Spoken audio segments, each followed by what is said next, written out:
Assalamualaikum warahmatullahi wabarakatuh.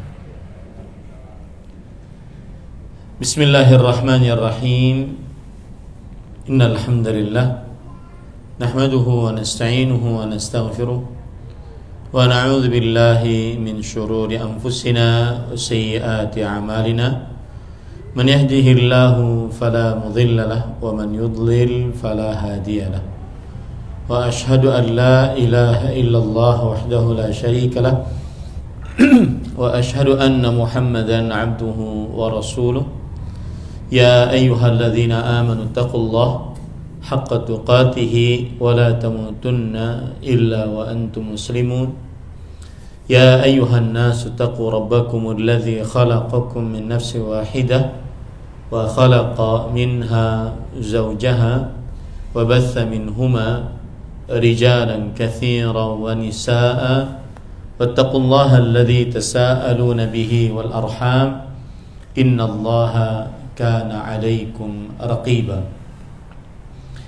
يا أيها الذين آمنوا اتقوا الله وقولوا قولا سديدا يصلح لكم أعمالكم ويغفر لكم ذنوبكم ومن يطع الله ورسوله فقد فاز فوزا عظيما. أما بعد فإن أصدق الحديث كتاب الله وأحسن الهدي هدي محمد صلى الله عليه وعلى آله وسلم وشر الأمور محدثاتها وكل محدثة بدعة وكل بدعة ضلالة وكل ضلالة في النار.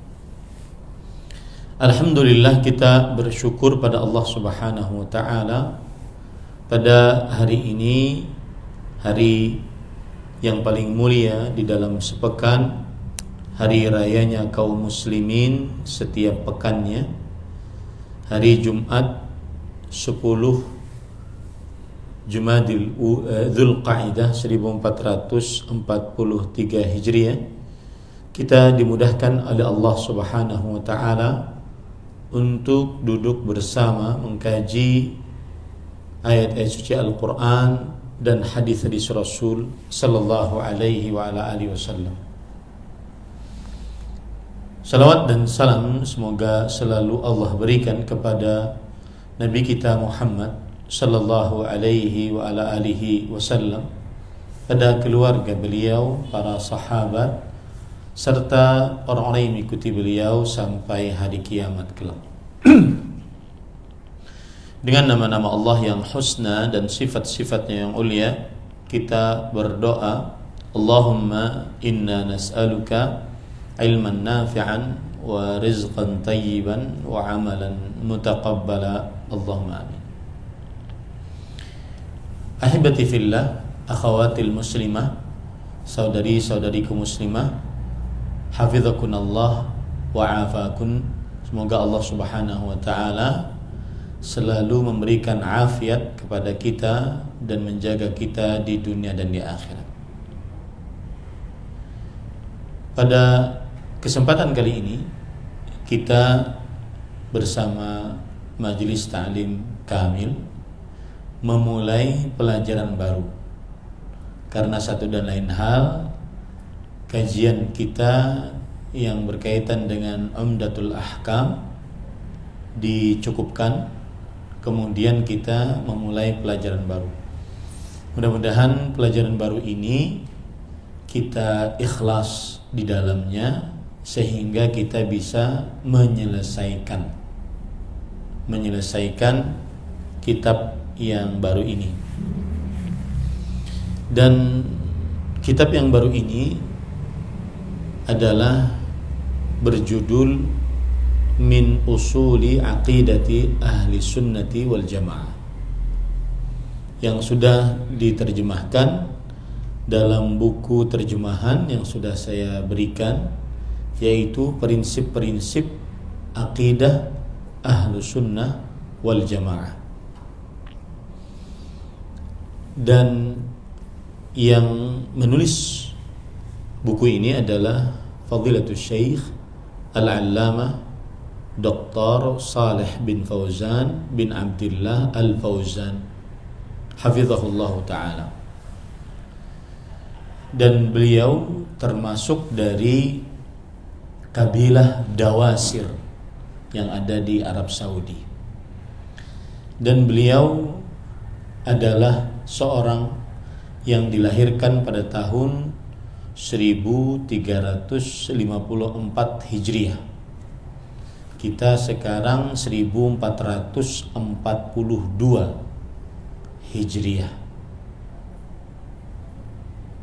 Dan beliau dilahirkan di Asy-Syammasiyah. Saya tidak tahu di mana Asy-Syammasiyah, tetapi yang jelas di kerajaan Arab Saudi. Lalu sekarang beliau sebagai udhu Al-Lajnah Ad-Daimah lil Ifta wal Buhuth Al-Ilmiyah. Beliau sebagai anggota panitia tetap untuk fatwa dan pembahasan ilmiah di kerajaan Arab Saudi. Kemudian beliau juga sebagai udhu Hay'ati Kibaril Ulama, anggota Majelis Besar Ulama di Arab Saudi. Kemudian beliau juga sebagai udhu fi Al-Majma' Al-Fiqhi, anggota di dalam asosiasi ahli fikih sedunia yang berpusat pada kota Mekkah Al-Mukarramah. Dan beliau belajar bersama dengan ulama-ulama besar, di antaranya Al-Syekh Al-Allamah Al-Mujaddid Abdul Aziz bin Baz rahimahullah. Kemudian juga beliau belajar dengan Al-Syekh Al-Allamah Abdullah bin Humain. Kemudian beliau juga belajar dengan Al-Syekh Al-Allamah Muhammad Al-Amin Asy-Shinqiti, ulama besar Islam ahli tafsir yang mempunyai kitab Adwa'ul Bayan. Kemudian beliau juga belajar kepada Al-Syekh Abdul Razzaq Afifi dan Al-Syekh Saleh bin Abdurrahman As-Sukaiti dan yang lain-lainnya dari para syekh-syekh ahli ilmu.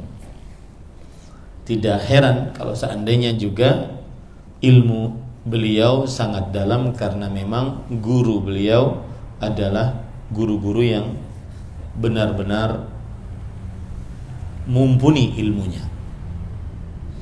Dan beliau mempunyai beberapa kitab tulisan, di antaranya At-Tahqiqat Al-Mardhiyah fi Al-Mahbahith Al-Fardhiyah. Ini berkaitan dengan ilmu waris. Kemudian beliau mempunyai kitab Al-Ahkam Al-At'imah fi Syariah Al-Islamiyah. Ini adalah disertasi beliau, ya, disertasi beliau yang berkaitan dengan hukum-hukum makanan dalam syariat Islam. Kalau tadi adalah tesis beliau di dalam permasalahan yang berkaitan dengan hukum-hukum ahli waris. Kemudian Al-Irsyad ila Sahihil I'tiqad. Ini berkaitan dengan akidah. Kemudian Syarhul Aqidah Al-Wasithiyah, ini berkaitan dengan akidah. Kemudian juga banyak yang lain dari kitab-kitab beliau yang kita sering baca. Dan beliau masih hidup sampai sekarang. Semoga Allah Subhanahu wa taala memanjangkan umur beliau di dalam kebaikan. Ibu-ibu, saudari-saudari muslimah Majelis Ta'lim Kamil, yang semoga senantiasa selalu diberikan afiat oleh Allah Subhanahu wa taala. Ini adalah pertemuan pertama secara tatap muka bersama Majelis Ta'lim Kamil, dan mudah-mudahan pertemuan-pertemuan selanjutnya dimudahkan oleh Allah Subhanahu wa taala. Dan pemilihan buku ini sebagai pembelajaran kita, salah satu sebabnya adalah akidah adalah yang paling penting dalam belajar ilmu agama. Akidah adalah yang paling penting dalam belajar ilmu agama. Dan jujur saja harus ada pengarahan kepada ibu-ibu yang semangat belajar ilmu agama dalam metode belajar ilmu agama. Kalau saya lihat majelis taklim kamil dihadiri oleh ibu-ibu yang mungkin 20-an, 30-an, 40-an. Artinya mereka 50-an. Artinya begini ibu-ibu, saya ingin memberikan nasihat ya, tentang belajar ilmu agama.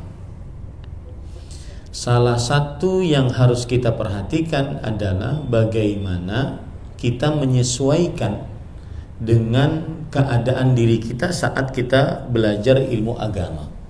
Saya beri contoh. Ini mudah-mudahan tidak menyinggung siapa-siapa, tetapi hanya sebatar nasihat ya. Saya tidak ada keinginan apa-apa kecuali hanya memberi nasihat. Ada ibu-ibu yang baru mengenal dakwah sunnah umur 30, 40, 50 gitu ya. Kemudian setelah itu karena semangat, maka akhirnya salah satu ilmu yang dipelajari bahasa Arab. Nah ini kalau saya lihat kurang tepat. Kenapa demikian? Karena kita belajar agama untuk menghilangkan kebodohan dari diri kita dalam kapasitas kita sebagai istri dan ibu rumah tangga. Bukan kita belajar ilmu agama untuk mengajar kembali di lembaga pendidikan. Maka kalau seandainya ibu-ibu mungkin belajar kembali di lembaga pendidikan atau mengajar kembali, maksud saya di lembaga pendidikan, oke, tidak mengapa belajar bahasa Arab. Tetapi yang ibu-ibu perlukan sekarang adalah menghilangkan kebodohan di dalam diri tentang agama Islam, terutama hal-hal yang wajib-wajib. Karena yang namanya ilmu itu ada yang fardhu ain, wajib setiap muslim muslimah harus mengetahuinya, dan ada yang namanya fardhu kifayah. Jika sebagian wanita muslimah mengetahuinya sudah mencukupi. Termasuk di dalamnya untuk kapasitas ibu yang ada di hadapan saya sekarang, yang mungkin berumur 30, 40, 50, maka yang paling utama adalah belajar apa yang memang seorang muslimah tidak boleh bodoh di dalamnya. Ya. Kita belajar bukan untuk mengajar di lembaga pendidikan. Akhirnya dimulai dengan bahasa Arab, nahwu, sharaf. Nah, bukan itu. Sedangkan waktu terbatas, kemudian pertemuan terbatas. Nah, sangat bagus sekali kemarin kita sudah belajar tentang Al-Qawaidul Arba'. 4 kaidah dasar memahami tauhid syirik. Secara online selesai. Baru setelah itu kita memulai Umdatul Ahkam. Karena satu dan lain hal, akhirnya kita cukupkan Umdatul Ahkam. Nah, itu juga bagus ibu pelajari Umdatul Ahkam. Mengapa? Karena langsung dapat hukumnya dan dipraktekkan dalam kehidupan sehari-hari. Nah, seperti itu. Nah, termasuk di dalamnya yang kita pelajari sekarang ini.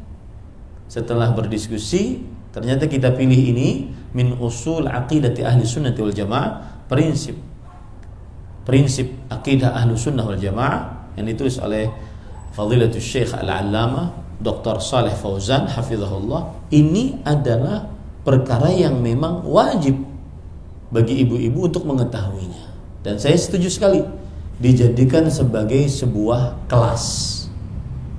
Nah, nanti mungkin kalau bisa saya minta papan tulis sehingga bisa saya ngajar dengan papan tulis. Jadi ini belajar, bukan pengajian umum. Ini seperti kita belajar di kelas. Nah, ini nasihat untuk ibu-ibu.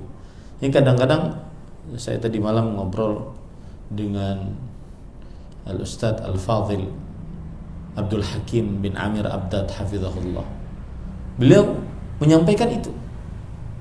Terkadang ilmu-ilmu yang fardu ain untuk diketahui oleh muslimah yang kapasitasnya sebagai istri dan ibu rumah tangga itu tidak dipelajari, malah mempelajari yang terlalu melebar. Nah, itu dia. Seperti misalkan mempelajari kitab Ighatsatul Lahafan, Talbis Iblis, ya. Padahal ada yang lebih fardu ain, seperti perkara akidah, rukun iman, rukun Islam, perkara fikih, perkara manhaj. Itu yang semestinya menjadi prioritas dalam belajar. Ya. Kecuali kalau seandainya ibu meskipun umurnya 30, 40, 50 tapi ingin ngajar di pesantren. Nah, belajar nahwu tuh cocok tuh. Belajar bahasa Arab cocok tuh. Karena sebagian suami-suami curhat, ini kok istri saya sekarang ngafal nahwu, Ustaz. Ya, ngafal sorof, ngafal bahasa Arab. Iya betul, itu dipelajari bagi siapa yang ingin mengajar di sebuah lembaga pendidikan. Adapun kita-kita yang memang kapasitasnya sebagai istri, ibu rumah tangga, maka mulailah dari ilmu-ilmu yang fardu ain, yang wajib-wajib. Ya, seperti itu. Baik. Kita mulai, dan seperti yang sudah kita lakukan, ibu-ibu, saudari-saudari, mudah-mudahan karena ini kelas ya, mudah-mudahan PDF-nya sudah diberikan. Sudah semua dapat, Bu? Ya, karena saya akan sangat fokus dengan itu. Ya, saya akan halaman per halaman, dan kalau kita lihat ini kan 57 halaman. Kalau seandainya 57 halaman kurangi dengan kata pengantar dari penerjemah sekitar 50 halaman. Kalau kita 50 halaman bagi beberapa pertemuan, maka insya Allah cepat selesai. Dalam beberapa bulan cepat selesai. Mudah-mudahan Allah Subhanahu Wa Taala memudahkannya. Baik. Cara belajar kita, saya ada bahasa Arabnya. Ya, kemudian saya baca, dan kemudian ibu-ibu membaca bahasa Indonesianya nanti. Meskipun mungkin terjemahannya sampai mana Ustaz terjemahannya? Nggak apa-apa, nanti saya akan berhentikan. Cukup di situ, begitu. Ada mic di tempat ibu-ibu? Ya, saya pengen ada pembaca dari ibu-ibu, biar perhatian. Ya. Atau nggak terbiasa di sini? Nggak terbiasa. Baik, biar saya yang baca. Baik, kasih aja mic-nya. Kalau mungkin mau menerima menerima tawaran seperti itu, silahkan dibaca. Kalau tidak, biar saya yang baca. Nah, kita mulai ya ibu-ibu, saudari-saudari muslimin dimuliakan oleh Allah. Pelajaran kita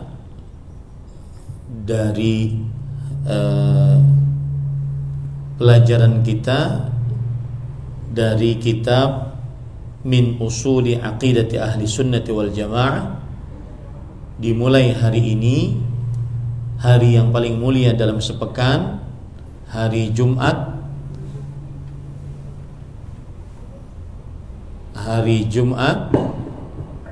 10 Dzulqa'dah 1443 Hijriah. Kita mulai dengan Bismillahirrahmanirrahim. Qala al-musannifu rahimahullahu ta'ala muqaddimah. Bismillahirrahmanirrahim. Alhamdulillahi rabbil alamin. Hadana lil Islam wa ma kunna linahtadiya laula an hadanallah. Ibu-ibu, saudari-saudari muslimah yang dimuliakan oleh Allah, silahkan pembaca mulai dari halaman 6. Nah, pendahuluan. Ada yang baca? Atau saya yang baca? Silakan. Nah, pendahuluan. Segala puji bagi Allah semesta alam yang telah menunjuki kita semua kepada cahaya Islam. Dan sekali-kali kita tak akan mendapatkan petunjuk jika Allah tidak memberi kita petunjuk. Baik. Bismillahirrahmanirrahim. Ibu-ibu, saudari-saudari muslimah yang dimuliakan oleh Allah Subhanahu wa taala, penulis memulai kitabnya dengan Bismillahirrahmanirrahim. Dan salah satu faedah yang kita bisa ambil dari ini adalah bahwa penulis memulai kitabnya dengan Bismillahirrahmanirrahim dengan sebab satu, mencontoh Al-Quran. Al-Quran dimulai dengan Bismillahirrahmanirrahim. Bahkan Al-Quran diawali setiap suratnya dengan Bismillahirrahmanirrahim kecuali surat At-Taubah. Ini sebab yang pertama mengapa beliau memulai dengan Bismillahirrahmanirrahim. Sebab yang kedua, karena yang paling pertama kali Allah turunkan kepada Nabi Muhammad SAW dari wahyu adalah surat Al-Alaq ayat 1 yang di dalamnya ada Iqra bismi rabbikal ladzi khalaq. Bacalah dengan nama Rabbmu yang telah menciptakan. Di situ ada kata-kata Bismillah. Jadi sebab yang kedua, mengapa penulis memulai dengan Bismillahirrahmanirrahim? Karena Al-Quran yang pertama kali diturunkan adalah kata Bismillah Rabbikal ladzi khalaq. Bismillah. Yang ketiga, karena mencontoh Nabi Muhammad sallallahu alaihi wa ala alihi wasallam. Ketika beliau menulis surat kepada pembesar-pembesar, dalam hadis riwayat Bukhari, beliau menulis surat kepada Heraklius. Beliau mengatakan Bismillahirrahmanirrahim. Min Muhammad Abdillah wa Rasulih ila Hiraqal azimir Rum. Salamun ala man ittaba'al huda. Bismillahirrahmanirrahim, dari Muhammad, hamba dan Rasul Allah sallallahu alaihi wasallam, kepada Heraklius, pembesar Romawi. Semoga keselamatan atas siapa saja yang mengikuti petunjuk.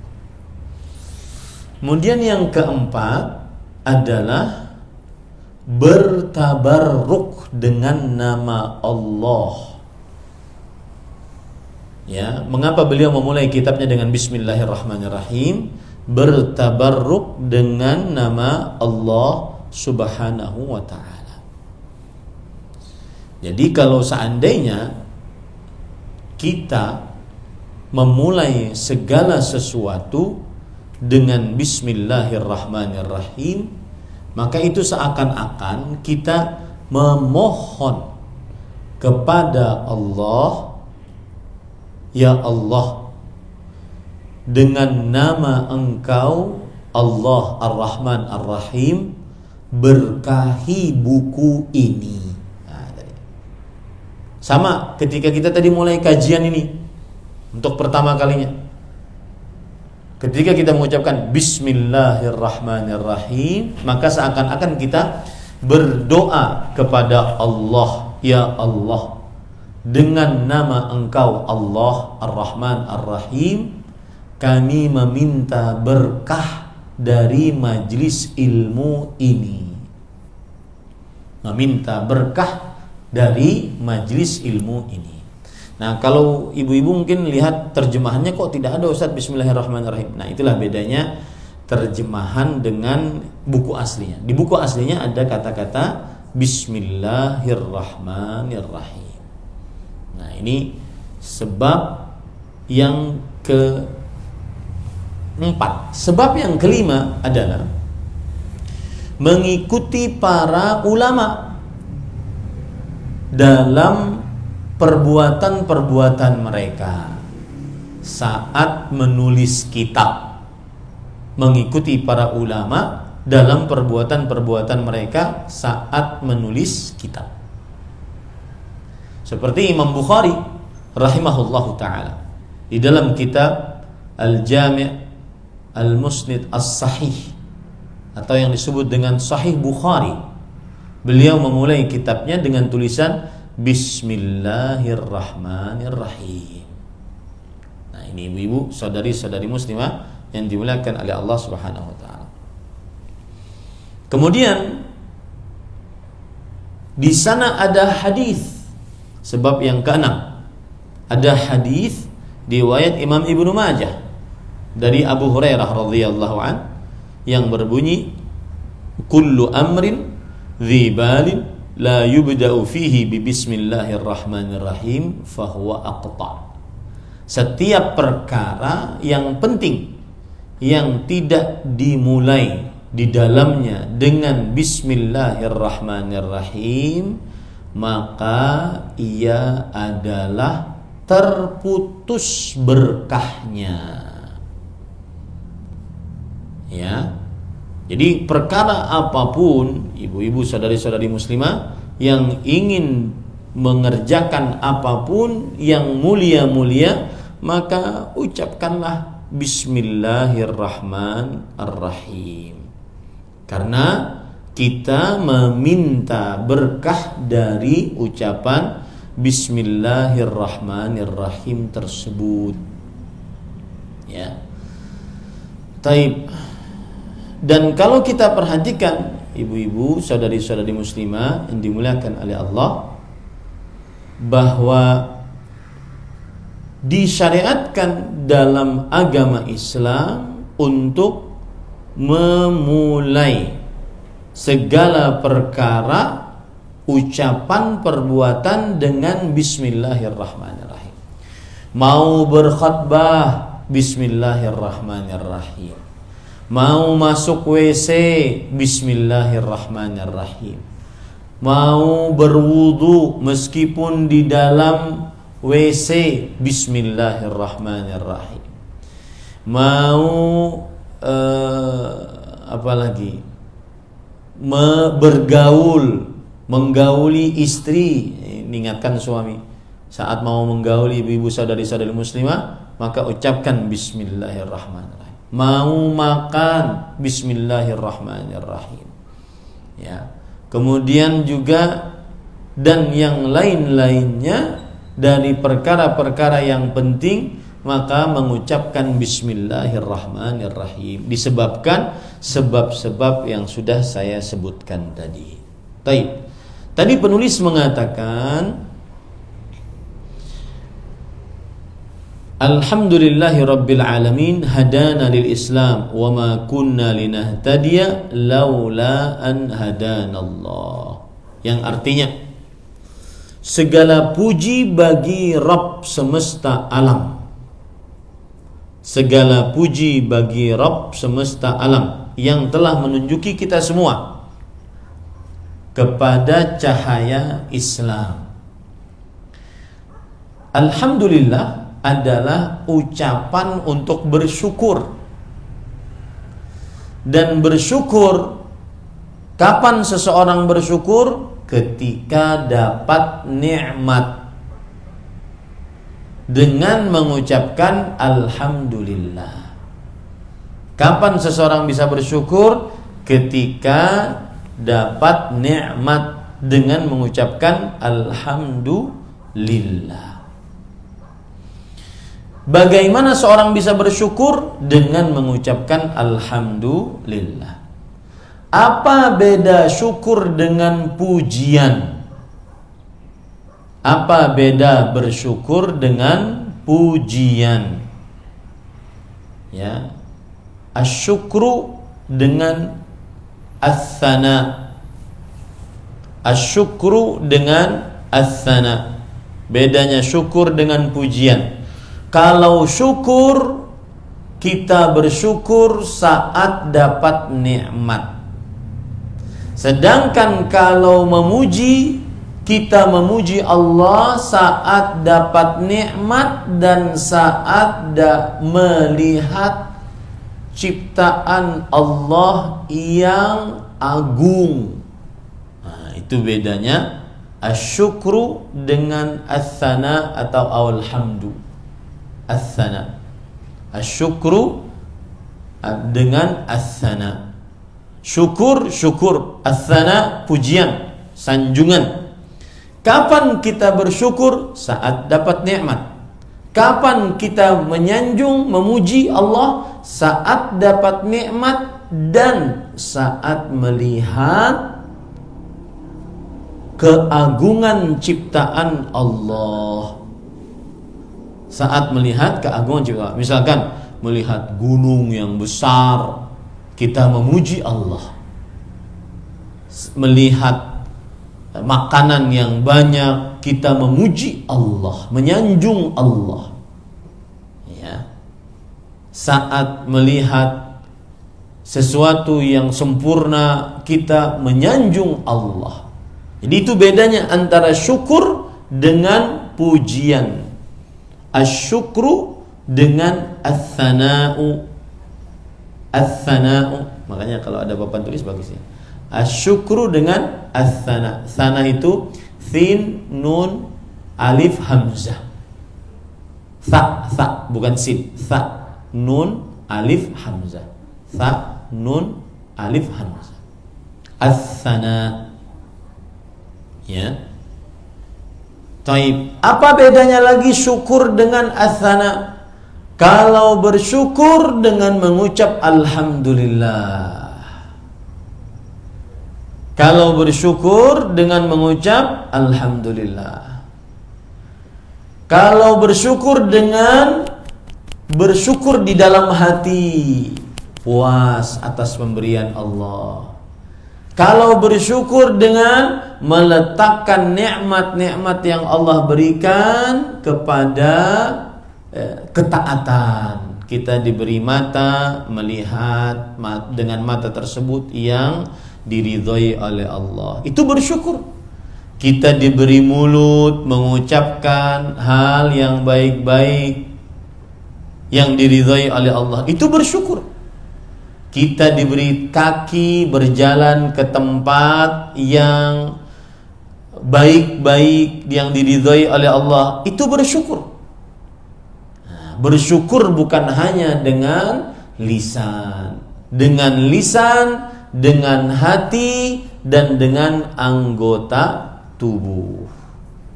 Sedangkan memuji as-sana tadi hanya dengan lisan. Entah kita mengucapkan alhamdulillah, melihat yang besar-besar, subhanallah, Allahu akbar. Itu dia. Itu bedanya antara syukur dengan pujian. Ya. Jadi kalau boleh saya ringkas lebih mudahnya, dilihat dari sebab. Apa bedanya syukur dengan as-sana? As-sana'u, asyukru dengan as-sana. Dilihat dari sebab. Syukur, seorang bersyukur saat dapat nikmat. Seorang memuji Allah saat dapat nikmat dan saat melihat keagungan Allah. Berarti di sini pujian lebih luas dibandingkan kesyukuran. Dilihat dari sebab.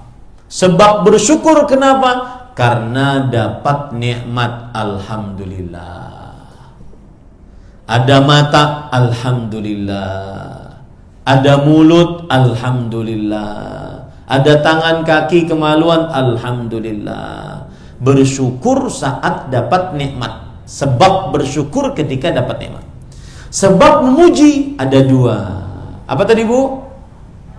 Dapat nikmat dan melihat keagungan Allah. Ya. Bisa minum, alhamdulillah. Melihat air yang merupakan nikmat Allah, alhamdulillah. Nah, dari sini dilihat dari sebab pujian lebih luas daripada kesyukuran. Tapi kalau dilihat dari tata cara maka tata cara bersyukur lebih luas dibandingkan tata cara memuji. Orang bersyukur bisa dengan 3 poin. Bersyukur dengan lisan, mengucapkan alhamdulillah. Bersyukur dengan hati, puas atas pemberian Allah. Bersyukur dengan anggota tubuh, meletakkan nikmat-nikmat Allah pada tempatnya. Makanya ibu-ibu, para ulama mengatakan kullu ta'ah syukrun lillah. Setiap ketaatan adalah bentuk kesyukuran kepada Allah. Nah, itu dia. Setiap ketaatan bentuk kesyukuran kepada Allah. Jadi bersyukur caranya bisa 3. Dengan apa tadi, Bu? Lisan, habis itu hati, habis itu dengan anggota badan. Sedangkan memuji caranya cuma 1. Apa itu? Dengan lisan. Dengan mengucapkan apa? Alhamdulillah, subhanallah, Allahu akbar. Nah, itu dia. Oh, kenapa kita membicarakan bersyukur? Karena tadi di dalam buku kita disebutkan alhamdulillah, segala puji bagi Rabb semesta alam. Kemudian yang patut diperhatikan juga, alhamdu, alif lam mim pada alhamdu itu adalah alif lam mim untuk menunjukkan kepada kekhususan, keumuman.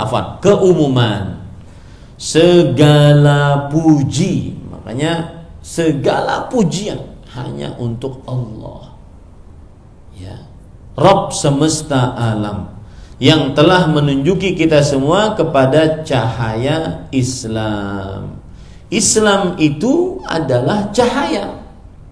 Cahaya yang dimaksud di sini adalah menerangi jalan untuk sampai kepada Allah Subhanahu wa ta'ala.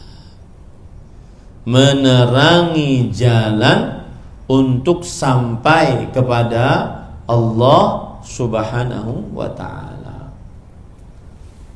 Kemudian, dan sekali-kali kita tidak akan mendapat petunjuk jika Allah tidak memberi kita petunjuk. Ini sebenarnya, Bu, ayat Al-Quran. Nah, itu dia. Ini sebenarnya ayat Al-Quran. Ayat berapa, Ustaz? Surat Al-A'raf ayat 43. Sekali-kali kita tidak akan mendapat petunjuk jika Allah tidak memberi petunjuk kepada kita. Allah berfirman, "Wa ma kunna linahtadiya laula an hadanallah." Surat apa tadi, Bu? Al-A'raf ayat 43. Dan ini ayat penting, bahkan sangat penting agar kita satu bersyukur. Kalau sudah dapat petunjuk, bersyukur, karena itu berarti petunjuk dari Allah. Ibu-ibu yang mungkin baru mengenal dakwah sunnah umur 30-an, 40-an ini, alhamdulillah, Jangan ada kemudian pembicaraan, coba mulai muda saya kenal. Jangan. Kenapa tidak boleh pembicaraan seperti itu? Karena mungkin kalau muda kenalnya umur belasan, umur 20-an, mungkin sekarang malah menyimpang. Jadi bersyukur sekarang. Sebagian orang kan, Ustadz, coba ya saya pas muda kenal dakwah ini, kenal majelis ilmu ini, niscaya sudah jadi ustadzah saya ini. Maka jangan, bersyukur atas petunjuk sekarang ini, ya, dan berharap kepada Allah agar petunjuk ini tetap sampai mati. Karena kita tidak tahu, ibu-ibu, apa yang Allah tutup hidup kita dengannya. Nah, ini catat baik-baik perkataan ulama salaf. Man ya'manul khitam faqad halak. Man ya'manul khitam faqad halak. Siapa yang aman dari akhir hidup yang buruk, maka pasti dia binasa. Siapa yang merasa aman dari akhir hidup yang buruk, maka pasti dia binasa. Dan kebiasaan ulama-ulama salaf terdahulu, mereka takut akan mati dalam keadaan buruk, yang istilahnya apa, Bu? Su'ul khatimah. Nah, ini hati-hati. Makanya ketika kita memahami surat Al-A'raf ayat 43 tadi, maka kita tidak pernah ujub, merasa bangga, oh saya sudah kenal dakwah, jilbab lebar, kemudian gamis lebar, bercadar, mungkin pakai sarung tangan, ujub, ya, merasa memiliki sesuatu yang tidak dimiliki oleh orang, atau merasa sombong melihat orang yang belum kenal dakwah, orang awam ini. Makanya ada istilah akhwat ibu-ibu, padahal sama-sama aja itu. Ya, ibu-ibu ya akhwat ya ibu-ibu. Kalau kita di Indonesia ya pakai kata ibu-ibu. Beda kalau seandainya mungkin di lembaga pendidikan yang memakai bahasa Arab. Nah, jadi saya tidak terlalu excited memakai kata-kata misalkan ini ada tulisan batas saf akhwat, batas saf wanita, pakai aja begitu. Ya, batas akhwat wanita, batas akhwat. Nah, itu ada tulisan akhwat. Ya, pakai bahasa Indonesia saja. Karena seakan-akan kalau sudah akhwat itu sudah ngaji. Kalau masih titelnya ibu-ibu masih awam. Nah, ini tidak benar. Kalau kita memahami ayat ini, wa ma kunna linahtadiya laula an hadana, kita tidak akan mendapat petunjuk kecuali jika Allah memberi kita petunjuk. Ini menghilangkan rasa sombong, rasa ujub, semuanya datang dari Allah. Jadi sebenarnya kata-kata itu adalah ayat. Baik, saya baca lanjutannya. Wa nas'aluhu subhanahu an yuthabbitana alaihi ilal wafah, kama qala ta'ala ya ayyuhalladzina amanu taqullaha haqqa tuqatihi wa la tamutunna illa wa antum muslimun. Silakan Ibu. Silakan dibaca. Artinya ya Ustaz. Ya. Kita memohon kepadanya.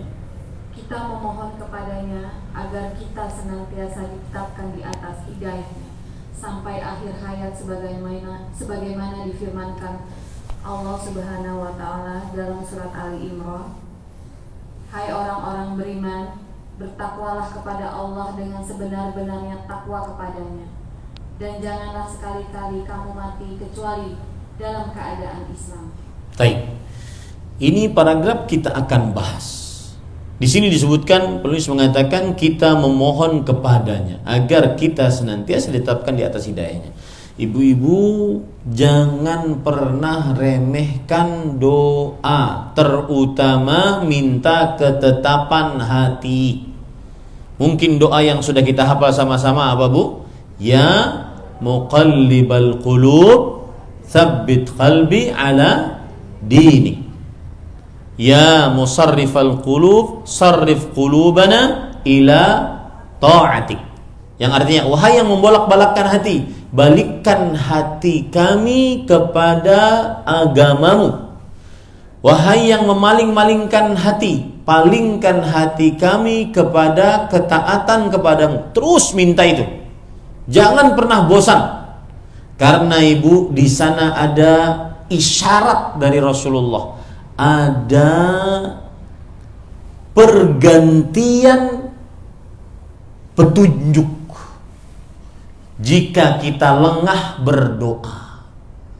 Ada pergantian petunjuk seperti doa Rasulullah, hadis riwayat Muslim. Ini mohon dihafal juga hadisnya. Allahumma inni a'udzubika min zawali ni'matik wa tahawuli afiatik wa fujaati niqmatik wa jami'i sakhatik. Hafal itu. Itu terus dibaca. Itu sebagai penjagaan diri. Karena kita tidak tahu. Kalau kita mungkin selamat, suami kita enggak selamat. Kalau kita selamat, suami kita selamat, anak kita tidak selamat. Dalam ujian musibah agama, kita enggak tahu. Musibah dunia mungkin ringan, tapi musibah agama berat. Ya. Ini Ibu. Taib, alhamdulillah ada papan tulis. Kemudian penulis mengatakan sampai akhir hayat, sebagaimana difirmankan Allah Azza wa Jalla, wahai orang-orang yang beriman, bertakwalah kepada Allah dengan sebenar-benar takwa kepadanya. Dan janganlah kamu sekali-kali mati kecuali dalam keadaan Islam. Wahai orang-orang yang beriman. Siapa ini? Seluruh orang yang beriman. Dan ada faedah menarik Ibu dari Abdullah bin Mas'ud radhiyallahu anhu, "Idza sami'ta Allah yaqul ya ayyuhalladzina amanu far'i biha sam'ak." Jika engkau mendengar Allah berfirman, wahai orang-orang yang beriman, maka letakkan pendengaranmu baik-baik untuk memahaminya. Fa inna fiha amrun amarakallahu bi aw nahyun nahakallahu an. Karena di dalamnya terdapat perintah yang Allah memerintahkan kamu atasnya, atau larangan yang Allah melarang kamu atasnya. Nah itu selalu Bu, kalau ada di dalam Al-Quran, Ibu sedang baca Quran, maka mendapati kata-kata ya ayyuhalladzina amanu, perhatikan tuh, pasti ada perintah atau pasti ada larangan. Itu faedah dari Abdullah bin Mas'ud radhiyallahu anhu. Hai orang-orang yang bertakwalah kepada Allah. Apa arti takwa? Arti takwa adalah secara istilah syariat yaitu fi'lu ma'mur wa tarku mahdzur. Mengerjakan yang diperintah, menjauhi yang dilarang. Itu arti takwa kepada Allah. Arti takwa yang lain adalah khasyatullah, takutlah kepada Allah karena kita mengenal Allah. Nah itu arti takwa yang lain adalah takutlah kepada Allah karena kita mengenal Allah. Itu arti takwa. Bertakwalah kepada Allah, artinya takutlah akan siksa-siksa Allah karena kita mengetahui bagaimana beratnya siksa-siksa Allah Subhanahu wa taala. Dengan sebenar-benar takwa kepadanya. Takwalah kepada Allah dengan sebenar-benar takwa kepadanya. Dan janganlah sekali-kali kamu mati kecuali dalam keadaan Islam. Ibu-ibu, kalau kita berbicara berdasarkan ayat ini tentang istiqamah, perhatikan baik-baik. Kalau kita berbicara berdasarkan ayat ini tentang istiqamah, maka kita akan dapati bahwa rukun istiqamah ada dua. pada surat Ali Imran ayat 102 ini. Ya, rukun istiqamah ada 2 pada surat Ali Imran ayat 102 ini. Rukun yang pertama ketika Allah berfirman, ya ayyuhalladzina amanu ittaqullaha haqqa tuqatih. Bertakwalah kepada Allah dengan sebenar-benar takwa. Apa rukun yang pertama istiqamah dari ayat ini? Yaitu berjalan di jalan yang benar. Seseorang tidak akan pernah istiqamah kecuali saat dia berjalan di jalan yang benar. Ittaqullah haqqa tuqatih. Seseorang tidak akan berjalan di jalan yang tidak akan istiqamah kecuali ketika berjalan di jalan yang benar. Berjalan di jalan yang benar. Nah, ini pelajaran menarik bagi siapa saja yang dia ingin beristiqamah. Harus tahu jalannya dulu. Kalau ternyata jalannya salah, nggak nyampe dia. Itulah maksud dari haqqa tuqatih, berjalan di jalan yang benar. Disinilah perlunya ilmu agama. Di sini perlu ilmu agama.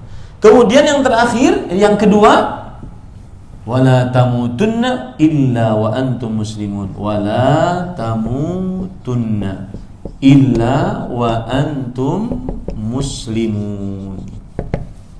Apa rukunnya? Selalu tambahan, selalu berjalan di jalan yang benar. Nah ini kalau ingin istiqamah ini Bu, rukunnya ya seperti ini. Kalau ingin istiqamah, rukunnya ini. Berjalan di jalan yang benar. Kemudian setelah itu yang kedua adalah selalu berjalan di jalan yang benar. Taib, saya baca lagi ya. Qala al-musannif rahimahullah wa an la yazigha qulubana ba'da idh hadana Allah. Rabbana la tuzigh qulubana ba'da idh hadana Allah. Nah, silakan Ibu lanjutannya. Begitu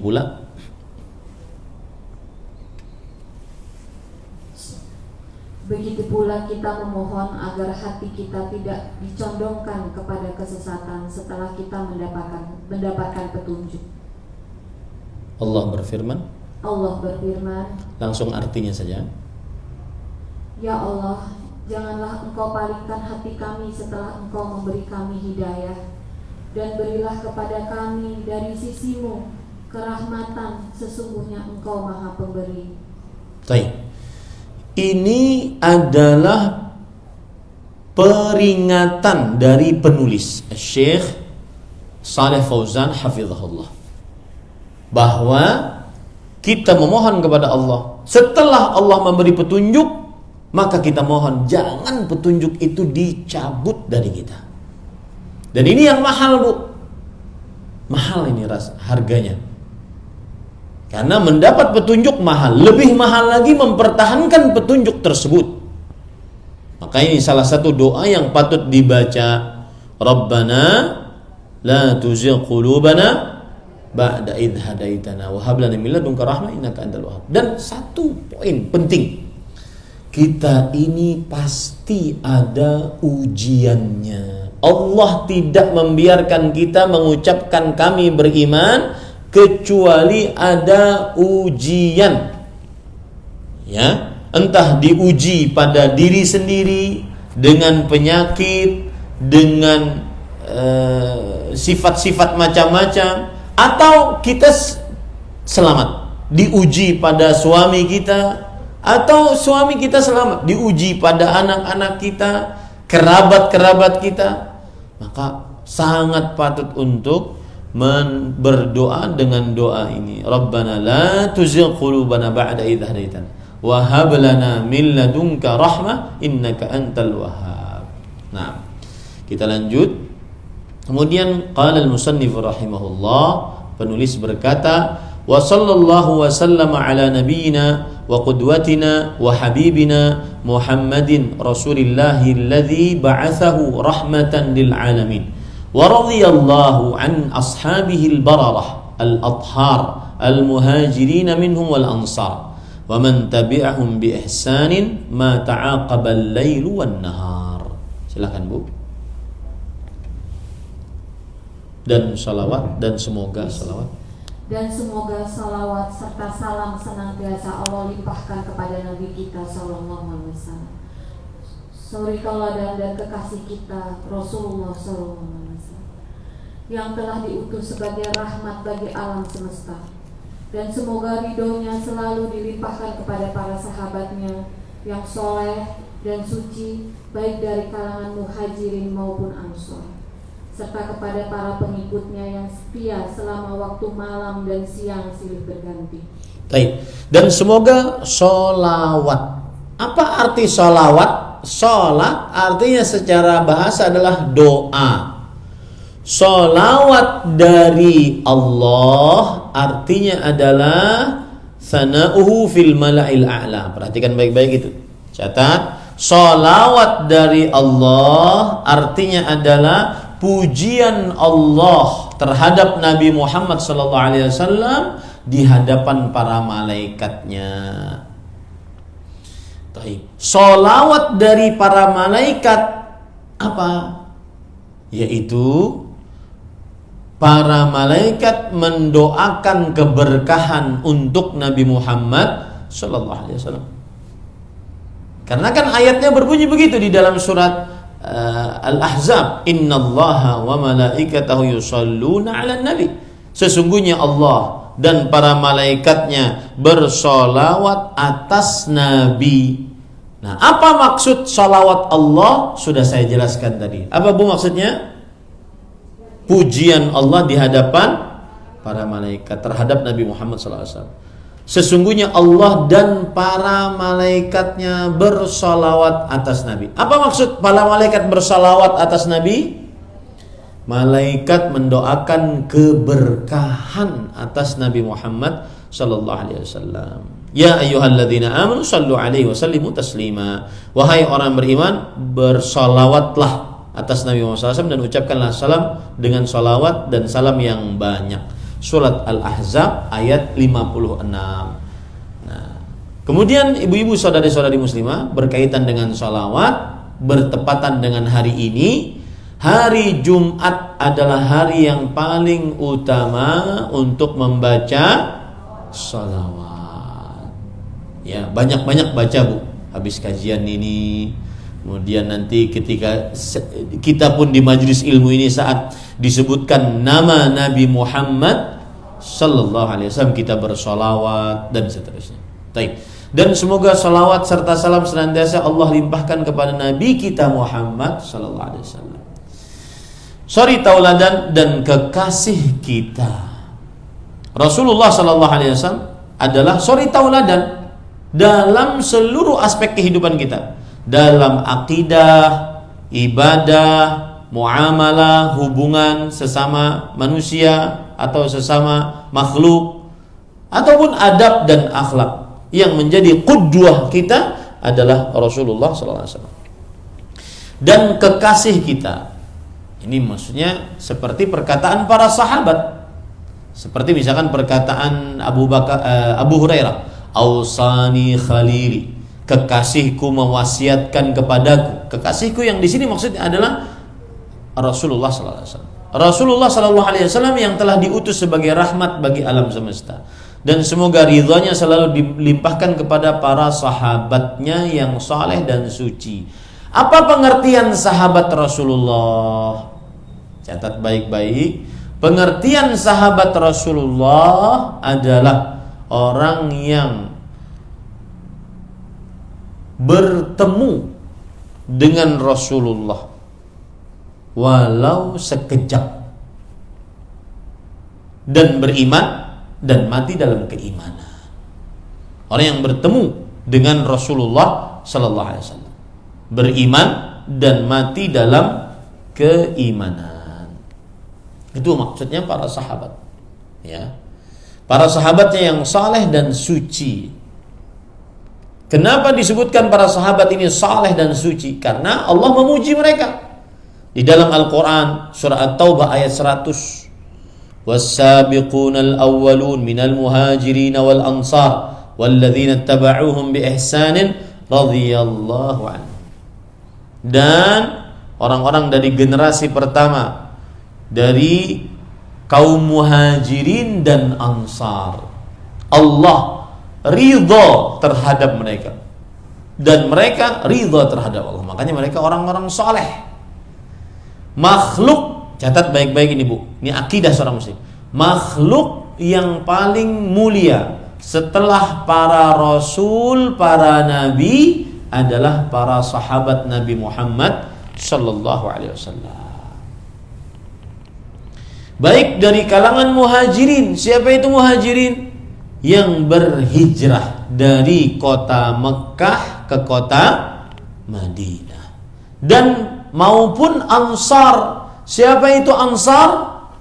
Yaitu penduduk asli kota Madinah yang menyambut dari kaum muhajirin. Dan ini istilah syar'i Bu. Catat itu baik-baik. Al-ansar dan muhajirin adalah istilah syariat, ya, yang disebutkan dalam Al-Quran ataupun hadis Rasulullah SAW. Serta kepada para pengikutnya. Para pengikutnya siapa? Para tabi'in yang setia selama waktu malam dan siang silih berganti. Maksudnya selama belum kiamat. Baik. Kita lanjut apa yang disebutkan oleh penulis.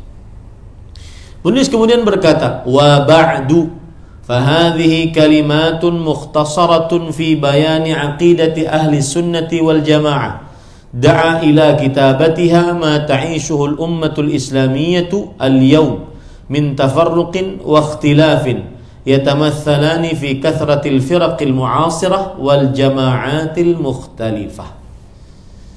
Silakan Bu dibaca. Wa ba'du.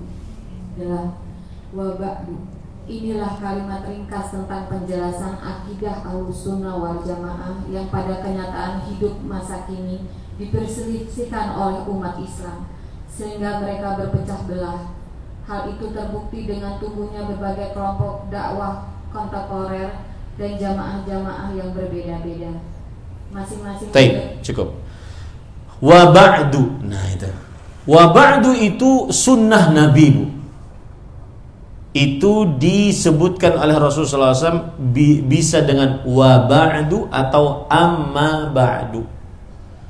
Jadi kalau ibu nulis surah wa ba'du itu sunnah Rasul. Setelah ibu mulai Bismillahirrahmanirrahim alhamdulillah terus wa ba'du atau amma ba'du itu sunnah Rasul sallallahu alaihi wasallam. Saya minta air hangat ya. Tidak tahan kalau minum air putih dingin. Taib, wa ba'du. Wa ba'du itu adalah sunnah Rasul. Artinya apa Bu? Wa ba'du itu adalah kalimat untuk memutuskan pembicaraan sebelumnya dan memulai pembicaraan yang baru. Garis bawah itu baik-baik. Wa ba'du kalimat yang dimaksudkan untuk memutuskan pembicaraan sebelumnya dan memulai pembicaraan yang baru. Inilah kalimat yang ringkas tentang penjelasan akidah. Nah, saya akan jelaskan ya Bu. Perhatikan papan tulis baik-baik. Akidah itu dari bahasa Arab. Akidah Ahlussunnah wal Jamaah. Baik. Akidah dari Arab ya, akidah. Kata aslinya diambil dari kata aqada, alif qaf dal. Arti aqada adalah ar-rabtu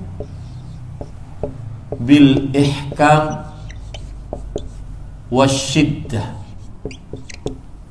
Ikatan yang kuat dan paten. Nah, itu arti akidah secara bahasa. Ikatan yang kuat dan paten. Adapun arti akidah secara istilah syariat adalah kullu ma ya'taqiduhu al-muslim min ghairi syakkin au raibin. Setiap yang diyakini oleh seorang muslim tanpa ada keraguan sedikit pun di dalam hati. Setiap yang diyakini oleh seorang muslim tanpa ada keraguan sedikit pun di dalam hati. Ya, tanpa ada keraguan sedikit pun di dalam hati. Nah, itu akidah. Baik berupa rukun iman atau rukun Islam. Nah, itu namanya akidah, Bu. Baik berupa rukun iman atau rukun Islam. Itu namanya akidah. Setiap apa saja yang dilakini oleh seorang muslim tanpa ada keraguan sedikit pun di dalam hati tentang rukun iman, tentang rukun Islam. Adapun akidah ahlu sunnah wal jamaah. Ahlu artinya orang-orang, sunnah artinya ajaran Rasulullah sallallahu alaihi wasallam, wal jamaah artinya kesatuan kaum muslimin. Nah, berarti kitab ini menjelaskan setiap yang diyakini oleh seorang muslim tanpa ada keraguan sedikit pun di dalamnya. Tanpa ada keraguan sedikit pun di dalamnya. Ya. Baik itu berupa rukun iman, rukun Islam yang berkaitan dengan ajaran sunnah dan kesatuan kaum muslimin. Jadi apa, Bu, arti ahlu sunnah wal jamaah? Orang-orang yang mengikuti ajaran Rasulullah dan bersatu dengan kaum muslimin. Saya ulangi, apa arti ahlu sunnah wal jamaah? Orang-orang yang mengikuti ajaran Rasulullah dan bersatu dengan kesatuan kaum muslimin. Kalau ada orang mengaku ahlu sunnah wal jamaah tetapi amalannya bid'ah, maka ini pengakuan yang batil. Karena yang namanya ahlu sunnah berarti orang-orang yang mengerjakan ajaran Rasulullah. Sunnah di sini maksudnya adalah ajaran Rasulullah. Wal jamaah, kalau dia mengaku ahlu sunnah wal jamaah tetapi dia menyempal dari kaum muslimin, sholat tidak mau bersama kaum muslimin, Jumatan di kelompoknya saja, mengkafirkan kaum muslimin. Nah, ini bukan wal jamaah. Karena yang namanya wal jamaah adalah bersatu dengan kesatuan kaum muslimin, tidak menyempal, tidak sendirian. Nah, makanya ibu-ibu banyak pengajian-pengajian, dan ini hati-hati yang direkrut anak-anak muda umur belasan, umur 20-an. Ya, dan mereka melakukan pencucian otak terhadap anak-anak muda tersebut. Akhirnya menganggap mereka yang paling benar, mengkafirkan yang kaum muslimin secara umum. Mereka menyempal dari kaum muslimin. Nah, ini tidak benar. Ya, kalau orang ahlu sunnah wal jamaah berarti dia mengikuti ajaran Rasulullah dan bersatu dengan kesatuan kaum muslimin, tidak berpecah belah. Yang pada kenyataan hidup masa kini dipersisikan oleh umat Islam sehingga mereka berpecah belah. Nah, maksudnya apa? sebagian orang berselisih pendapat tentang apa akidah Ahlus Sunnah wal Jamaah. Akhirnya berkelompok-kelompok. Yang satu ngaku Ahlus Sunnah, yang satu ngaku Ahlus Sunnah, yang satu ngaku Ahlus Sunnah. Nah, ini. Hal ini terbukti dengan tumbuhnya berbagai kelompok dakwah kontemporer, yaitu yang sekarang, dan jamaah-jamaah yang berbeda-beda. Baik, kita lanjutkan. Kemudian penulis mengatakan, kullun yad'i ila nahlatihi wa yuzakki jama'atah hatta asbaha al-muslimul jahilu fi hayrah min amrihi man yattabi' wa biman yaqtadi wa asbaha al-kafiru alladhi yuridu an yuslima la yadri ma huwa al-islam as-sahih alladhi qara'a wa sami'a anhu. Nah, lanjutannya, masing-masing menyeru manusia umat Islam kepada golongannya, mengklaim bahwa diri dan golongan mereka lah yang paling baik dan benar, sampai-sampai seseorang muslim yang masih awam menjadi bingung kepada siapa dia belajar Islam dan kepada jemaah mana dia harus ikut bergabung. Bahwa seorang kafir pun yang ingin masuk ke dalam Islam ikut terbawa bingung. Islam manakah yang benar yang harus didengar dan dibacanya? Yakni ajaran Islam yang bersumber dari Al-Quran dan As-Sunnah yang telah diterapkan dan tergambar dalam kehidupan para sahabat. Rasulullah SAW yang mulia dan telah menjadi pedoman hidup sejak berabad-abad yang lalu, namun justru ia hanya bisa melihat Islam sebagai sebuah nama besar tanpa arti bagi dirinya. Baik. Inilah penyebab mengapa penulis menulis kitab ini. Saking banyaknya kelompok-kelompok Islam, semua kelompok mengklaim yang paling baik, paling benar. Nah, ini sebabnya. Bahkan ini sangat berpengaruh kepada orang awam yang baru mau belajar Islam. Mana ini semuanya kok ngaku benar, tapi amalannya beda-beda. Ya, bahkan kepada orang kafir yang baru masuk Islam, yang mau masuk Islam, bingung juga dia. Padahal yang paling mudah adalah seorang mempelajari Islam melalui Al-Quran dan hadis yang dipahami oleh para sahabat Nabi radhiyallahu anhu. Nah, kita lanjut.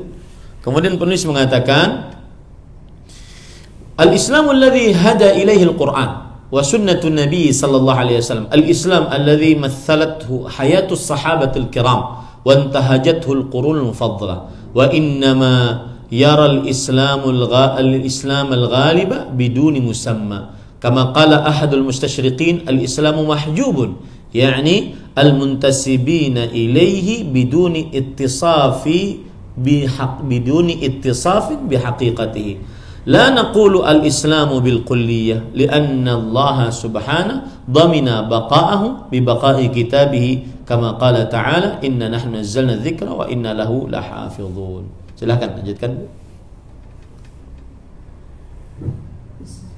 Begitulah yang pernah dikatakan oleh seorang orientalis tentang Islam. Orientalis maksudnya adalah orang yang lebih mengedepankan akal dibandingkan dalil syariat. Bisa dia orang kafir, bisa dia orang muslim, orientalis. Nah, terus Bu. Islam itu terhambat oleh pemeluknya sendiri, yakni orang-orang yang telah mengaku-ngaku muslim tetapi tidak konsisten dengan ajaran Islam yang sebenarnya. Nah, kami tidak mengatakan bahwa Islam telah hilang seluruhnya, dikarenakan Allah telah menjamin kelanggengan Islam ini dengan keabadian kitabnya, sebagaimana Dia telah berfirman, yang artinya sesungguhnya kamilah yang telah menurunkan Al-Quran, sesungguhnya kami benar-benar memeliharanya. Jadi maksud Syekh di sini adalah yang membuat Islam, ajaran Islam itu terkaburkan adalah perbuatan sebagian kaum musliminnya. Adapun Islam jelas tidak berubah karena Allah menjamin. Allah menjamin bahwa Islam tidak lengkang dengan waktu, tidak terkena perubahan, tidak ada inovasi, renovasi, enggak ada. Sebagaimana ayat yang disebutkan oleh penulis ini, surah Al-Hijr ayat 9. Sesungguhnya kami telah menurunkan Al-Quran dan kami akan selalu menjaganya. Nih, para ikhwan yang dirahmati oleh Allah Subhanahu wa taala. Ini menunjukkan bahwa ajaran Islam itu dijaga oleh Allah. Cuma jadi samar-samar akibat orang-orang banyak yang bodoh tentang Islam atau sebagian bodoh tentang Islam, akhirnya menjadi samar-samar. Padahal Islam sendiri dijaga oleh Allah Subhanahu wa taala. Baik, kita lanjutkan. Kemudian penulis mengatakan wa bibaqa'i jama'atin minal muslimin taqumu ala tatbiqihi wa hifdhihi wa ad-difa'i anhu. Qala ta'ala ya ayyuhalladzina amanu man yartadda minkum an dinihi fasawfa ya'ti Allah biqaumin yuhibbuhum wa yuhibbunahu adhillatin 'alal mu'minin 'izzatin 'alal kafirin yujahiduna fi sabilillah wa la yakhafuna lawmata la'im. Wa qala ta'ala wa in tatawallaw yastabdil qauman ghairakum thumma la yakunu amsalakum. Nah, lanjutannya silahkan. Maka pastilah akan senantiasa ada segolongan kaum muslimin yang akan tetap teguh memegang ajaran dan memelihara serta membela sebagaimana difirmankan Allah Subhanahu wa taala. Ya, jadi maksud dari perkataan penulis ini, meskipun banyak perubahan tapi masih ada orang-orang yang memurnikan atau mengerjakan Islam yang murni. Nah, ini pelipur lara bagi kita. Di tengah banyaknya syubhat, perbuatan kesyirikan, perbuatan bid'ah, syubhat yang menghasilkan perbuatan kesyirikan, perbuatan bid'ah, dengan retorika-retorika akhirnya membolehkan yang batil. Tetapi kita harus yakin dengan ayat Al-Quran, hadis Rasul, masih akan ada kelompok yang memperjuangkan Islam yang murni sampai hari kiamat. Masih akan ada. Meskipun kelompok itu kadang-kadang sedikit, kadang-kadang cuma satu orang, tapi masih akan ada. Itu yang dimaksud oleh penulis. Nah, artinya, hai orang-orang yang beriman, barang siapa di antara kamu yang murtad dari agamanya, dari Islam, maka kelak Allah akan mendatangkan sesuatu kaum yang Allah mencintai mereka, dan mereka pun mencintainya, yang bersikap lembut terhadap orang-orang mukmin, yang bersikap keras terhadap orang-orang kafir, yang berjihad di jalan Allah, dan yang tidak takut kepada celaan orang-orang yang suka mencela. Baik, inilah orang-orang tersebut, ya. Meskipun ada yang murtad, tapi masih akan ada suatu kaum yang mereka mencintai orang-orang beriman. Orang-orang beriman pun mencintai mereka. Mereka bersikap lembut terhadap orang-orang beriman, keras terhadap orang-orang yang kafir, berjihad di jalan Allah, tidak takut terhadap celaan orang yang mencela. Masih akan ada kelompok yang seperti ini sampai hari kiamat. Sebejat apapun zamannya, seburuk apapun zamannya, meskipun Dajjal datang misalkan, ya, masih akan ada orang-orang seperti ini. Nah, kemudian dan firman Allah yang artinya, ingatlah kamu ini orang-orang yang diajak untuk menafkahkan harta di jalan Allah. Maka di antara kamu ada yang bakhil. Barang siapa bakhil berarti dia bakhil pada dirinya sendiri. Allah Maha Kaya dan kamu orang-orang yang membutuhkan, dan kamu orang-orang yang membutuhkannya. Dan jika kamu berpaling, niscaya dia akan menggantikan kamu dengan kaum selain kamu, dan mereka tidak akan seperti kamu. Taib. Yang menjadi inti pendalilan pada ayat ini adalah jika kamu berpaling. Artinya dari sebagian kaum muslimin ada yang meninggalkan ajaran Rasul sallallahu alaihi wasallam, maka niscaya Allah akan menggantikan orang-orang yang lebih baik, yang tidak seperti orang yang berpaling tadi. Itu yang menjadi inti pendalilan pembicaraan kita, ya. Baik. Kemudian penulis mengatakan, "Na'am, hiyal jamaah allati qala anha ar-rasul sallallahu alaihi wasallam la tazalu ta'ifatu min ummati 'alal haqqi zahirin la yadhurruhum man khadhalahum wala man khalafahum hatta ya'tiya amrullahi tabaraka wa ta'ala wa hum 'ala dzalik. Nah, silakan. Golongan atau jemaah yang dimaksud adalah yang disabdakan oleh Rasulullah SAW dalam hadisnya, akan senantiasa ada segolongan dari umatku yang tetap membela al-haq. Mereka senantiasa unggul. Yang menghina dan menentang mereka tidak akan mampu membahayakan mereka sehingga datang keputusan Allah, sedang mereka tetap dalam keadaan yang demikian. Taib. Ini salah satu dalil yang menunjukkan bahwa masih akan ada sekelompok orang yang berada di atas kebenaran. Mereka nggak peduli. Mereka senantiasa memperjuangkan kebenaran. Mereka tidak takut kepada orang-orang. Yang mereka takuti hanya Allah Subhanahu wa ta'ala. Jadi bersyukurlah ibu, ini salah satu nikmat Allah bahwa dimanapun kita berada, di zaman rusak bagaimanapun masih akan ada sekelompok yang memperjuangkan kebenaran. Mereka tidak peduli dengan omongan orang, tidak peduli dengan cacian orang, tidak peduli dengan pemboikotan orang, masih akan ada sampai hari kiamat. Ya, sampai datang keputusan Allah Subhanahu wa ta'ala dan mereka tetap dalam keadaan yang demikian. Baik. Kemudian penulis mengatakan, wa min huna yajibu alaina at-ta'arrufu ala hadhihi al-jama'atil mubarakah allati tumathilu al-islam as-sahiha ja'alana Allah minha liya'rifaha man yuridu at-ta'arruf ala al-islam as-sahih wa ala ahlihi al-haqiqiyyin liyaqtadiya bihim wa yasiru fi rukabihim wa liyandamma ilaiha man yuridu ad-dukhula fil islami minal kuffar. Naam. Bertolak dari sinilah kita dan siapa saja yang ingin mengenal Islam yang benar-benar beserta pemeluknya yang setia harus mengenal golongan yang diberkahi ini, yang mewakili Islam yang benar.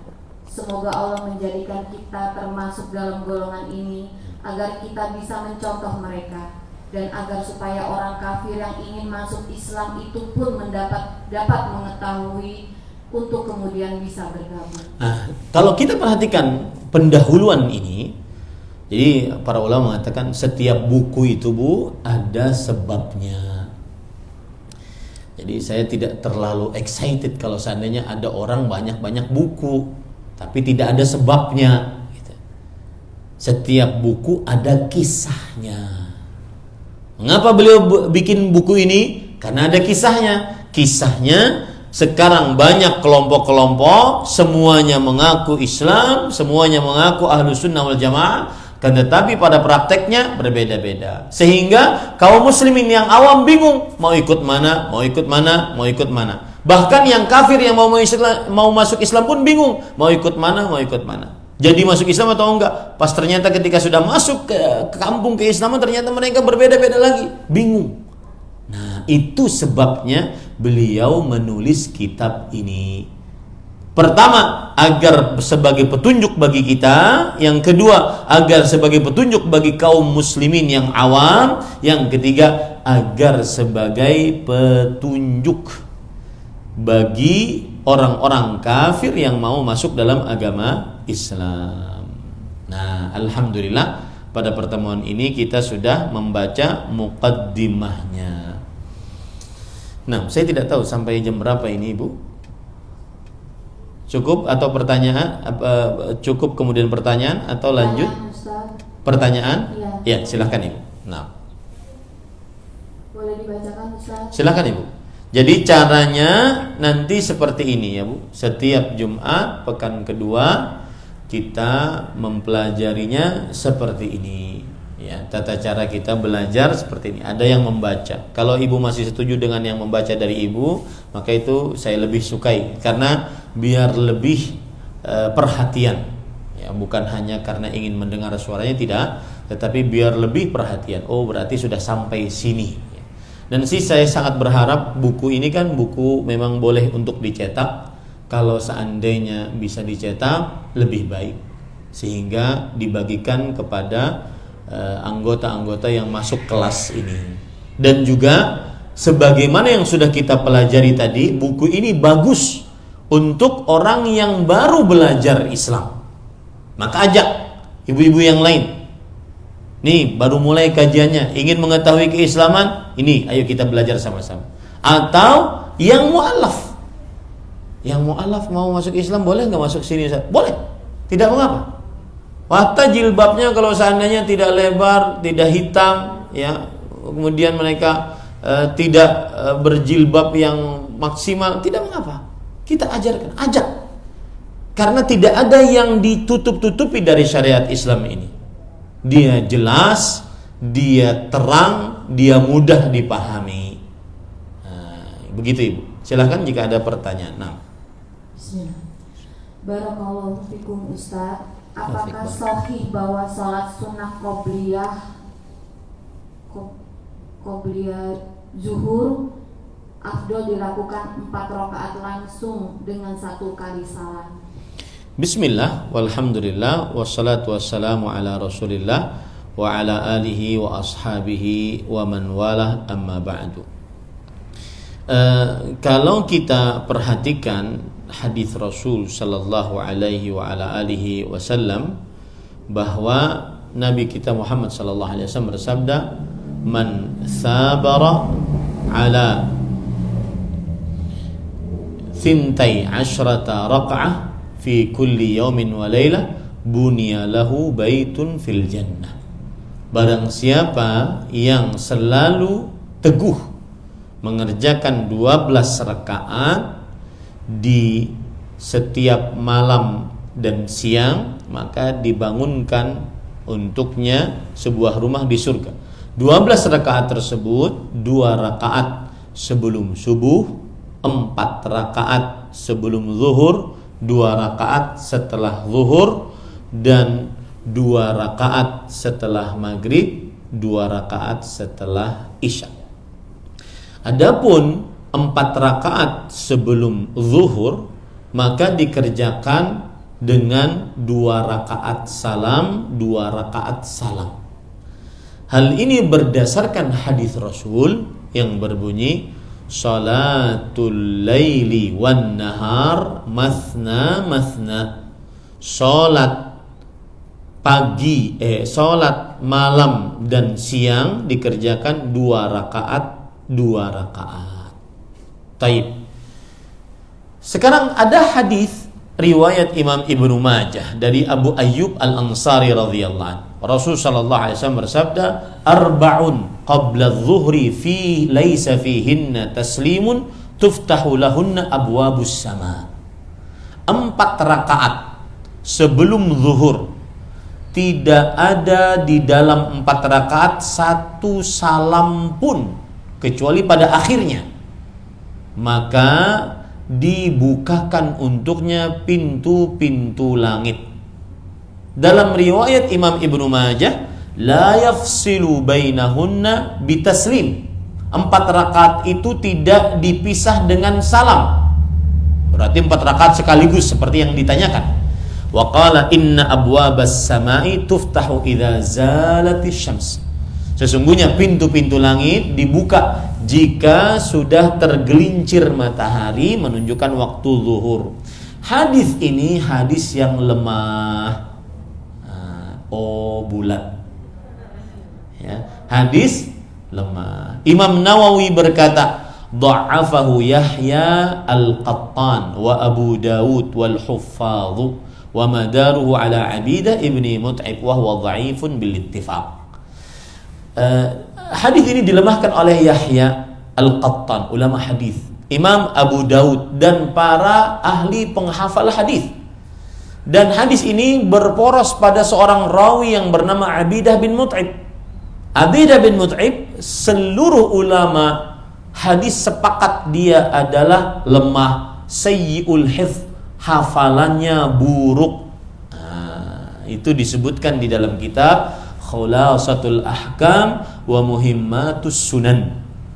Begitu juga Imam Al-Albani rahimahullah mengatakan, hadithun hasanun duna qawlihi laisa fihinna taslim. Hadis ini hasan tapi tanpa ada ucapan tadi, tidak dibatasi di antara keduanya dengan salam. Itu yang lemah lafadznya. Nah, jadi tetap Bu, sholat 4 rakaatnya 2 rakaat salam, 2 rakaat salam. Taib. Kemudian ada hadis riwayat dari Imam At-Tirmidzi dari Ali bin Abi Thalib. Beliau berkata, "Kana Nabi sallallahu alaihi wasallam yusalli qabla al-'asri 4 raka'atin yafsilu bainahunna bitaslim 'ala al-malaikati al-muqarrabin wa man tabi'ahum minal muslimin wal mu'minin." Adalah Nabi Muhammad sallallahu alaihi wasallam senantiasa mengerjakan salat sebelum asar 4 rakaat, memisahkan di antaranya dengan salam, yaitu 2 rakaat salam, 2 rakaat salam. Nah, ini berbicara tentang sholat sebelum asar 4 rakaat, ya, 2 rakaat salam, 2 rakaat salam, memberikan salam kepada para malaikat yang dekat-dekat dan juga kepada kaum muslimin dan mukminin. Nah, itu tambahan jawaban, ya.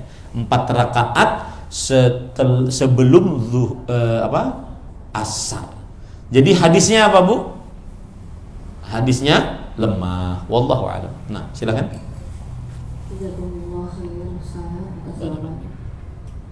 Assalamualaikum warahmatullahi wabarakatuh. Izin bertanya Ustadz, jika seorang teman yang baru belajar Islam dan qadarullah dia masuk ke grup tasawuf dan mempelajari kitab Al-Hikam, apa yang harus kita lakukan Ustadz? Menasihati teman saat itu pasti ditolak. Bismillah wa ala alihi wa ashabihi wa man wal. Bismillah walhamdulillah wassalatu wassalamu ala Rasulillah wa ala alihi wa ashabihi wa man wala, amma ba'd. Pertama, kata at-tasawuf. At-tasawuf secara bahasa diperselisihkan oleh para penganut tasawuf itu sendiri. Mereka berselisih. Ini kata as-sufiyah dan kata at-tasawuf diambil dari apa? Ada yang mengatakan at-tasawuf atau as-sufiyah diambil dari kata-kata as-saf, karena penganutnya selalu berada di saf pertama, ahli ibadah, semangat sholat berjamaah. Yang kedua, ada yang mengatakan as-sufiyah diambil dari kata-kata as-safa, yang artinya bersih, suci hatinya. Karena ajaran tasawuf memperhatikan ajaran kesucian hati, kata mereka. Iri, dengki, sombong, ujub, takabur, nah, itu sangat tercela dan selalu diajarkan untuk dijauhi di ajaran tasawuf. Nah, itu dia. Kemudian para ikhwan yang dirahmati oleh Allah, ajaran tasawuf ada lagi yang mengatakan bahwasanya dia adalah dari kata as-suf. As-suf. Apa itu as-suf? Benang wol, yaitu kalau kita menyembelih domba, kemudian kita ambil kulitnya, dijadikan sebagai pakaian. Kalau seandainya berkeringat maka sangat bau, ya, sangat bau saat memakainya dengan keringat. Tujuannya untuk apa, ibu-ibu, saudari-saudari? Tujuannya adalah untuk menghinakan dunia. Jadi kalau kita perhatikan, ibu-ibu, saudari-saudari muslim yang dimuliakan oleh Allah, kaum muslimin semenjak ditinggal oleh Rasulullah SAW wafat, digantikan Abu Bakar, Umar banyak penaklukan. Kaum muslimin jadi kenal dunia. Yang asalnya mereka miskin-miskin, zuhud terhadap dunia, menjadi kaya raya. Yang membuat mereka terpedaya dengan kenikmatan dunia, lupa terhadap akhirat, lupa terhadap ibadah di masjid. Maka muncullah ajaran tasawuf ini. Ya, muncullah ajaran apa? Tasawuf ini untuk mengembalikan kaum muslimin kembali kepada apa? Kepada cinta akhirat. Jangan terperdaya dengan dunia. Jadi tujuannya sebenarnya itu dulu. Nah, kemudian timbul tarekat. Ya, timbul kemudian tata cara beribadah yang belum ada contohnya dari Rasulullah sallallahu alaihi wa ala alihi wasallam. Nah, ini Bapak Ibu, saudara-saudari yang dimuliakan oleh Allah Subhanahu wa taala. Jadi itu salah satu permasalahan yang berkaitan dengan tasawuf. Ya. Baik. Lalu apa itu Kitab Al-Ihkam? Kitab Al-Ihkam adalah kitab yang ditulis oleh seorang yang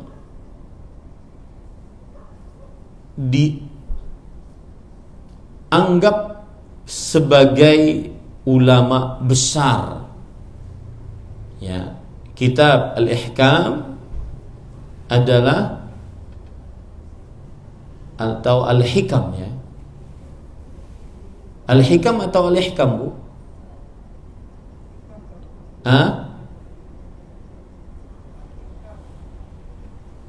Yang benar adalah apa? Yang ditulis di situ apa? Al-Hikam atau Al-Ihkam? Nah, Bu, pertanyaannya tadi Al-Hikam atau Al-Ihkam? Al-Hikam. Ya. Taib, ibu-ibu saudari-saudari yang dimuliakan oleh Allah Subhanahu wa taala, kitab Al-Hikam ini sudah mungkin lebih tepatnya adalah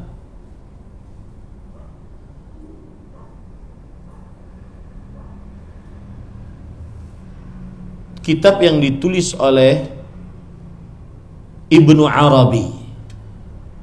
Judulnya Al-Hikam atau Fususul Hikam. Ya. Dan kitab ini di dalamnya terdapat hal-hal yang menyimpang dan untuk menasihatinya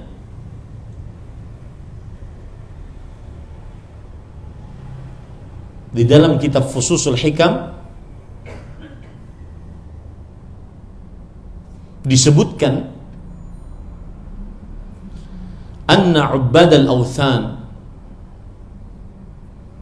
alladzina ankaru Allah azza wa jal mithlu Fir'aun walladzina ta'alaw 'ala Allah azza wa jal walladzina takabbaru wa tajabbaru hum ashabul haqq wa annahum aqrabu ila al-haqq min al-anbiya wa atba'ihim fahuwa yusamma al-anbiya wa atba'uhum al-'ammah wal 'awam.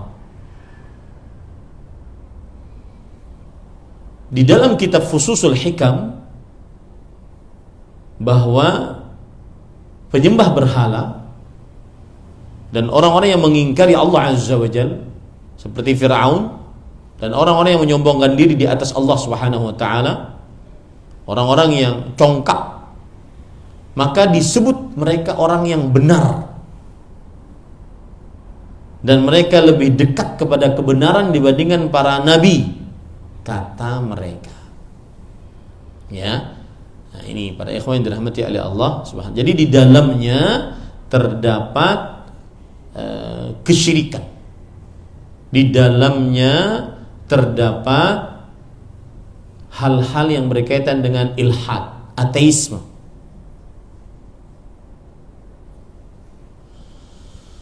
Itu di dalam kitab Fususul Hikam. Kalau itu yang dimaksud ya, Bu, yang ditulis oleh Ibnu Arabi. Ibnu Arabi yang mengaku wahdatul wujud. Allah dan alam semesta adalah Allah. ini maka lalu bagaimana kita menasihatinya? Ajak ke majelis ilmu saja ini. Kalau seandainya ada yang ingin mengajak, maka ajaklah ke majelis ilmu, sehingga nanti akan bisa membedakan. Jadi ibu sudah tidak usah berdebat, ya, sudah tidak usah berdebat, tetapi ajak ke majelis ilmu. Ayo, kalau kamu mau belajar, ayo belajar di sini. Nanti silahkan saja bisa membedakan mana yang lebih baik, mana yang sesuai dengan petunjuk Al-Quran dan Sunnah. Kita tidak memaksa.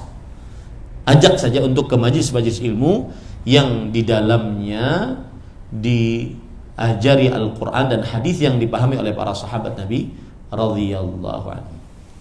Itu Bu, nasihat saya. Wallahu a'lam. Nah. Sudah Ustaz, sudah selesai. Cukup ya? Iya Ustaz. Baik. Ini yang bisa saya sampaikan ibu-ibu, saudari-saudari muslimah yang dimuliakan oleh Allah Subhanahu wa taala.